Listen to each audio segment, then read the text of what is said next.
Hi friends, नमस्कार। आप सभी को मैं अभिषेक और आप देख रहे हैं करियर वन स्टडी सर्कल। दोस्तों, जैसा कि आप सभी देख रहे हैं कि मैं आज आप लोगों को बताने वाला हूँ यूजीसी नेट का जो एग्ज़ाम पैटर्न है उसके बारे में। क्योंकि जितने भी स्टूडेंट यूजीसी नेट का फॉर्म अप्लाई किए हुए थे फिलहाल में, ठीक है, तो उनका एग्ज़ाम अभी होने वाला है, ठीक है ना। 1 महीने के अंदर ही उन लोगों का एग्जाम स्टार्ट हो जाने वाला है। तो वैसे में स्टूडेंट्स को बहुत सारे कन्फ्यूजन होती है कि ऐसे समय में जब बहुत ही कम समय बचा हो तो किस पेपर की कितनी तैयारी करनी चाहिए और किस पेपर में कौन सा टॉपिक देखनी चाहिए। और एक चीज़ आप सभी लोग जानते हैं, ठीक है, कि जैसे यूजीसी नेट में, ठीक है, जो यूजीसी नेट एग्जाम लेते हैं तो उसमें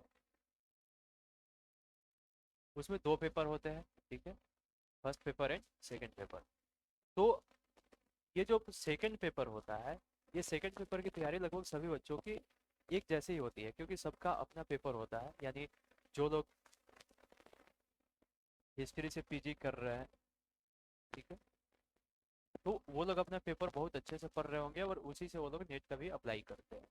जो लोग पॉलिटी यानी पॉलिटिकल साइंस से पीजी कर रहे हैं, वे लोग पॉलिटिकल साइंस के पेपर को बहुत अच्छे ढंग से पढ़े होंगे। तो सब बच्चे जो जिस पेपर से पीजी कर रहे हैं वो पेपर उनका बहुत ही अच्छा खासा होता है, ठीक है। लेकिन जो यहाँ पे फर्स्ट पेपर है, ये पेपर सभी बच्चों के लिए एक समान नहीं होती है, क्योंकि इस पेपर में बहुत सारे टॉपिक ऐसे होते हैं जो कि हमारे जो पीजी के सिलेबस होते हैं उससे मैच नहीं करते। ऐसे सिचुएशन में जिन बच्चों का पेपर वन सही होता है वो लोग यहाँ पे बाजी मार जाते हैं। तो आज हम लोग यही देखने वाले हैं कि ये पेपर टू को छोड़कर, ठीक है, क्योंकि पेपर टू लगभग सबका एक समान ही होता है। सभी बच्चे पीजी में अपना पेपर बहुत ही अच्छे ढंग से पढ़े होते हैं और उनका अपना पेपर होता है, तो उसमें कोई परेशानी भी नहीं होती है। तो यहाँ पे हम लोग पेपर वन को देखेंगे, क्योंकि यही जो पेपर होता है वो हम लोगों को सक्सेस दिला सकता है। तो यहाँ पे सबसे पहले यदि हम लोग मार्किंग स्कीम को देख लें, तो यहाँ पे हम लोग देख रहे हैं कि जो पेपर वन है, पेपर वन में 50 क्वेश्चन पूछे जाते हैं और ये 100 मार्क्स के होते हैं। यानी जो प्रत्येक क्वेश्चन है वो 2 मार्क्स के होते हैं, ठीक है ना। प्रत्येक क्वेश्चन कितने मार्क्स के? 2 मार्क्स के। तो जो टोटल मार्क्स बनकर आया वो कितना आ गया? तो 100 मार्क्स। अब यहाँ पे यदि पेपर टू की बात करें, ठीक है, जो कि हमारा ऑप्शनल पेपर होता है, वो होता है 100 क्वेश्चन के, ठीक है। उसमें 100 क्वेश्चन टोटल पूछे जाते हैं और 100 क्वेश्चन जो होता है वो 200 मार्क्स का होता है। यानी ये भी जो क्वेश्चन प्रत्येक क्वेश्चन होता है वो 2 मार्क्स का होता है, ठीक है। तो यहाँ पे हम लोग यदि ध्यान दें तो ये पाते हैं कि पेपर वन और पेपर टू दोनों मिलाकर के कितने क्वेश्चन पूछे जाते हैं? तो 50 + 100 यानी 150, यानी 150 क्वेश्चन पूछे जाते हैं और टोटल 300 मार्क्स के क्वेश्चन होते हैं, ठीक है ना। ये तो रही मार्किंग स्कीम। अब यदि हम लोग पेपर वन के बारे में यहाँ पे डिस्कस करें, तो हम लोग देखते हैं कि पेपर वन में 50 क्वेश्चन पूछे जाते हैं 100 मार्क्स के। और इसके जो टॉपिक है, ये 8 टॉपिक बेहद ही महत्वपूर्ण है। ये जो यहाँ पे आप लोगों को एक 6 नंबर टॉपिक दिख रहा होगा, करंट अफेयर, इसको आप लोग बहुत सारे पार्ट में डिवाइड भी कर सकते हैं, लेकिन उतना हम लोगों को डीप जाने की जरूरत है नहीं। करंट अफेयर्स बहुत ही कम नंबर के पूछे जाते हैं, तो इसको हम लोग जनरली करंट अफेयर्स नाम से ही देखें और उसको यहाँ पे देख लें कि उससे कितने क्वेश्चन पूछे जाते हैं। जो यहाँ पे मेन सेक्शन बन के आता है वो यहाँ पे देखिए। मेन सेक्शन में हम लोगों का एक रिसर्च एप्टीट्यूड है, ठीक है। उसके अलावा लॉजिकल रीजनिंग है। उसके अलावा जो मैथमेटिकल रीजनिंग एंड एप्टीट्यूड है वो है। और कम्युनिकेशन एंड टीचिंग एप्टीट्यूड। तो यहाँ पे जो सबसे अधिक क्वेश्चन पूछे जाते हैं वो लॉजिकल रीजनिंग से पूछे जाते हैं। तो बहुत बच्चों का ऐसा कहना होता है कि यदि आपका मैथ और रीजनिंग बहुत ही अच्छा है, यानी आप जनरल कंपटीशन वगैरह देते रहते हैं, तो बहुत ही अच्छा मार्क्स आने की संभावना रहती है। तो जिन बच्चों का आर्ट बैकग्राउंड रहता है, जो कभी मैथ रीजनिंग ये सब सब्जेक्ट देखते नहीं है, तो उनको लगता है कि हो ना हो हम फेल कर जाएंगे, लेकिन ऐसा भी नहीं है। यदि आप लोग मैथमेटिकल रीजनिंग एंड एप्टीट्यूड और लॉजिकल रीजनिंग को मिला करके देखें तो टोटल कितने क्वेश्चन आ रहे हैं यहाँ से?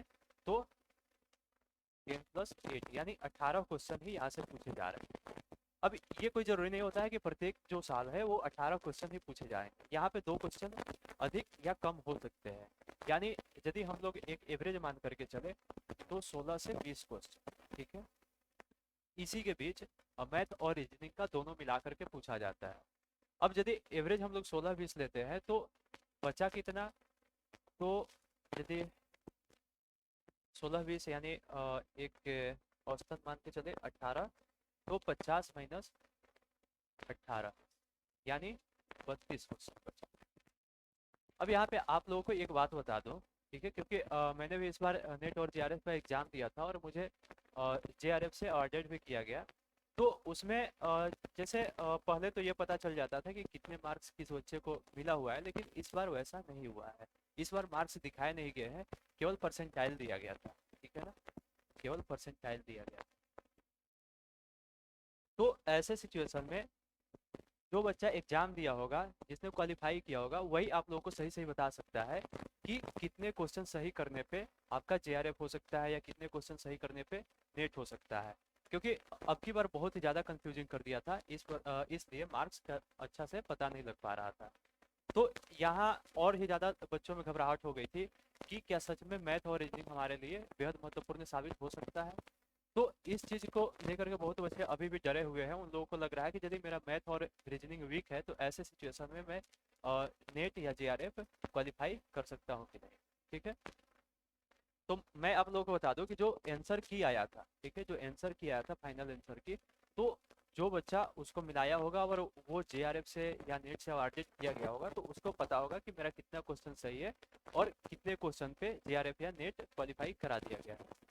तो मैं आप लोगों को बता दूं, जहाँ तक मैंने 3-4 लोगों का जेआरएफ और नेट का जो सर्टिफिकेट है उसको देखा और उन लोगों का जो फाइनल आंसर की में कितने क्वेश्चन सही हो रहे थे, कितने मार्क्स आ रहे थे, उस पर भी चर्चा किया। तो मैंने ये पाया कि यदि आपका अराउंड 60%, ठीक है, यानी यदि अराउंड 60% आप टोटल मार्क्स दे पा रहे हैं तो आप जेआरएफ के लिए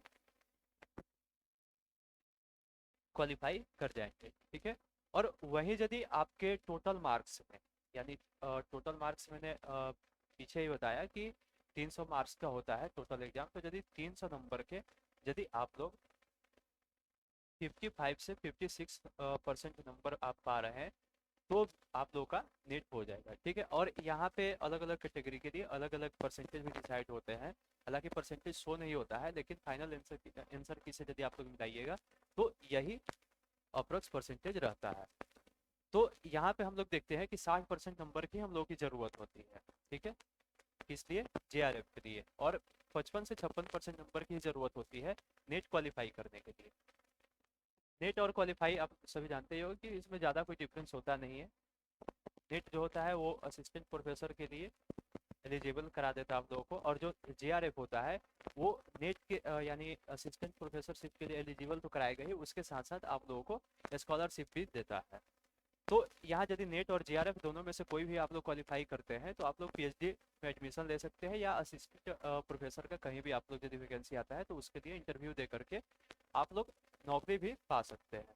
तो यहाँ पे सबसे पहले हम लोग ये देख लेते हैं कि यदि हमारा मैथ और रीजनिंग ये वीक जा रहा है तो वैसे सिचुएशन में भी क्या क्या हम लोग पढ़ करके जेआरएफ या नेट क्वालिफाई कर सकते हैं। तो यहाँ पे सबसे पहले हम लोग देखते हैं टीचिंग एप्टीट्यूड, ठीक है। यदि आप लोग जैसे किसी भी पेपर से आप लोग पीजी कर रहे हैं, जैसे हिस्ट्री, पॉलिटिकल साइंस, इकोनॉमिक्स या फिलोसफी, कोई भी यदि आपका पेपर है तो वो पेपर तो आप लोग पढ़ ही रहे होंगे, उसमें अच्छा मार्क्स भी आ जाता है क्योंकि 100 क्वेश्चन वहाँ से पूछे जाते हैं, जिसमें से केवल 60% आप लोग को जेआरएफ के लिए चाहिए, ठीक है। अब यहाँ पे हम लोग देखते हैं कि यदि आपका ये पेपर है उसमें 60% मंगाना है तो ये कोई ज़्यादा मतलब बहुत बड़ी बात है नहीं, और इसमें आप लोगों को बहुत ज़्यादा सजेशन की भी ज़रूरत नहीं है या बहुत ज़्यादा आइडिया की भी ज़रूरत नहीं है, क्योंकि 2 साल ऑलरेडी आपने पीजी में वो पेपर पढ़ा हुआ है। तो आप लोग थोड़ी सी मेहनत करके सेल्फ स्टडी भी करिएगा तो आप लोग इस पेपर में क्वालिफाई कर सकते हैं। लेकिन यदि यहाँ पे 50 नंबर में से पेपर फर्स्ट में हम लोग को 60% नंबर पाना है, यानी 30 नंबर पाना है, ठीक है, तो यहाँ पे थोड़ी मेहनत करनी पड़ सकती है। यदि सबसे पहले हम लोग बात करें जिन बच्चों का मैथ और रीजनिंग अच्छे हैं तो उन लोगों के लिए यहाँ पे कोई दिक्कत होने वाली नहीं है, क्योंकि मैथ और रीजनिंग के बहुत ही नॉर्मल क्वेश्चन यहाँ पे पूछे जाते हैं। फिगर वाइज आप लोगों को रीजनिंग मिलेगा, छोटे छोटे नंबर सीरीज टाइप के आप लोगों से मैथमेटिकल एप्टीट्यूड पूछे जाएंगे। तो मतलब यदि 18 नंबर का भी पूछता है मैथ और रीजनिंग से क्वेश्चन, तो जिन लोगों का मैथ और रीजनिंग सही है वो लोग 18 में 18 लाते हैं, ठीक है।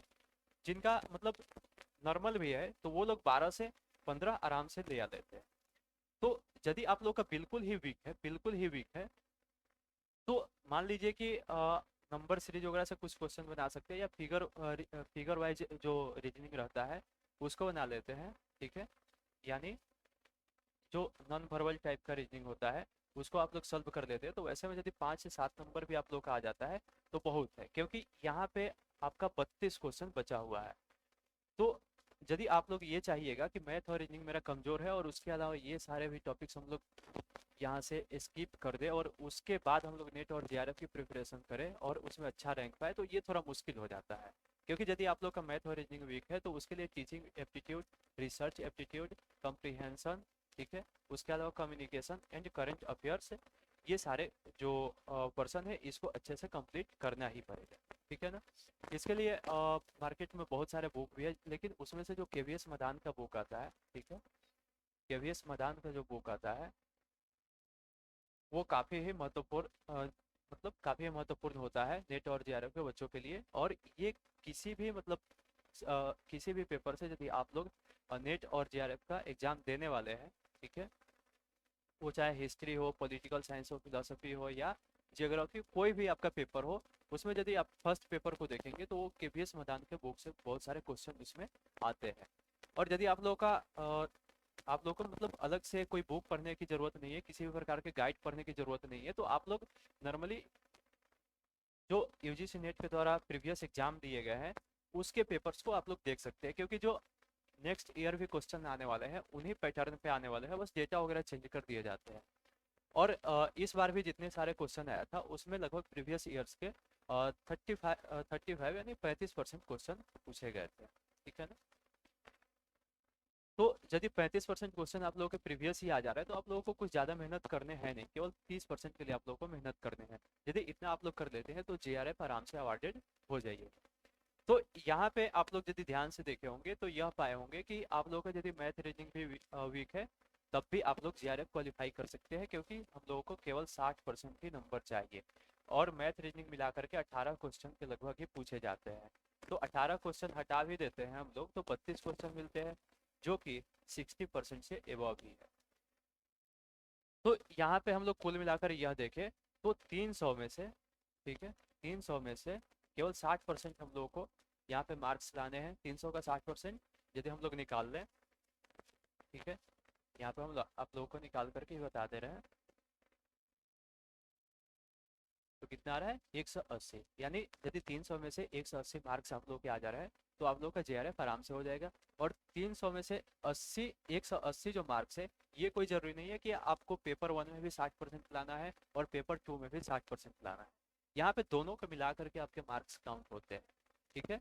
तो यहाँ पे आप लोगों को घबराहट की कोई बात नहीं है। दोनों पेपर यदि आपका पेपर 2 वीक जा रहा है, ठीक है ना, यदि सॉरी पेपर 1 यदि आपका वीक जा रहा है तो आप लोग पेपर 2 में अच्छे से मेहनत करके अच्छे नंबर मंगा सकते हैं। ये जो होता है पेपर 1, ठीक है, ये जो पेपर 1 है इसमें आप लोगों को 40%, ठीक है, 40% नंबर मंगाने जरूरी होते हैं। 40% यदि नंबर आ जाते हैं यानी 50 में से यदि 20 नंबर आ जाते हैं तो भी आप लोग पेपर 1 में फेल नहीं करिएगा। और लेकिन यहाँ पे दिक्कत ये आ जाती है कि यदि आप लोग पेपर 1 में केवल 40% ही नंबर मंगा रहे हैं तो पेपर 2 में आप लोगों को मेहनत करके 20% मार्क्स गेन करने होंगे। यानी जो पहले आप लोगों के लिए 100 में से 60 नंबर मंगाना था, अब वहाँ पे 100 में से आप लोगों को 80 नंबर मंगाने पड़ेंगे, ठीक है। तो इस प्रकार से हम लोग देखें तो यहाँ पे पेपर 1 का भी आप लोग पूरा यहाँ पे सिलेबस देख लिए होंगे।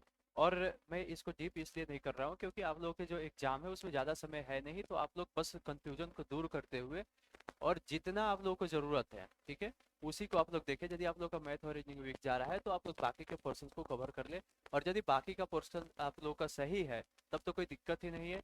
मैथ और रीजनिंग के 5 से 7 क्वेश्चन आराम से बन जाते हैं, और उसके लिए आप लोग प्रीवियस ईयर क्वेश्चन देखते रहे या केवीएस मैदान का जो गाइड आता है पेपर 1 के लिए उसको देखते रहे। तो आज के वीडियो सेशन में मैं इतना ही आप लोगों के लिए लेकर के आया था, और इसके बाद भी आप लोगों के लिए यानी नेट जेआरएफ से संबंधित जो भी अपडेट आता रहेगा या जो भी मुझे लगेगा कि आप लोगों के लिए बेहद ही महत्वपूर्ण साबित होने वाला है तो मैं उसको लेकर के जरूर आऊँगा। तब तक के लिए आप लोगों से विदा लाना चाहूँगा। धन्यवाद। जय हिंद।